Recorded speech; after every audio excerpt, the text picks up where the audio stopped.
अस्सलाम वालेकुम।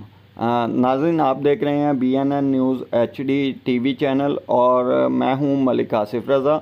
नाज़रीन, जैसा कि आप जानते हैं कि बहावलनगर दरियाए सतलुज में सैलाबी सूरत हाल जो है वो रोज़ ब रोज़ बिगड़ती चली जा रही है। इंडिया की तरफ से आबी जारहियत का मुजाहरा मुसलसल जारी है। आज की जो दरियाए सतलुज बहावलनगर की ताज़ा तरीन जो अपडेट हैं वो ये है कि इंडिया की तरफ से आज भी मज़ीद पानी को दरियाए सतलुज की तरफ बल्कि तमाम दरियाओं की तरफ इंडिया की तरफ से पानी छोड़ा जा रहा है। और बहावलनगर दरियाए सतलुज की जो सूरत हाल है उससे आपको आगाह करते चलें कि बहावलनगर में इस वक्त जो है दरिया के अंदर जो पानी का बहाव है वो काफ़ी हद तक बढ़ चुका है और काफ़ी इलाके जो हैं ज़ेर आब आ चुके हैं। तो इसमें जो संगीन सूरत हाल है वो ये है कि जी दरियाए सतलुज का जो बुक्का पत्तन टूल प्लाजा है उसे क्रॉस करते हुए पानी का रुख जो है वो माड़ी मियाँ साहब की तरफ बढ़ चुका है।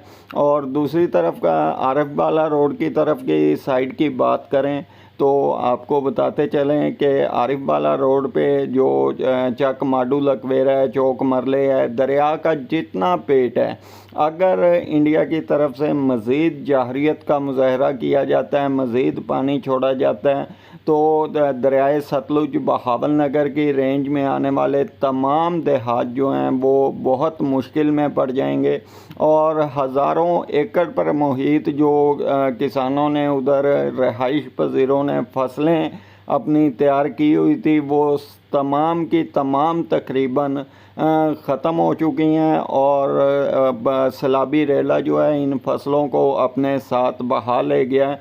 और अगर इस टाइम भारत की तरफ से मज़ीद पानी छोड़ा जाता है तो मज़ीद सूरत हाल जो है वो संगीन होने जा रही है। ये थी आपकी आज की ताज़ा तरीन अपडेट। आइंदा आपको एक और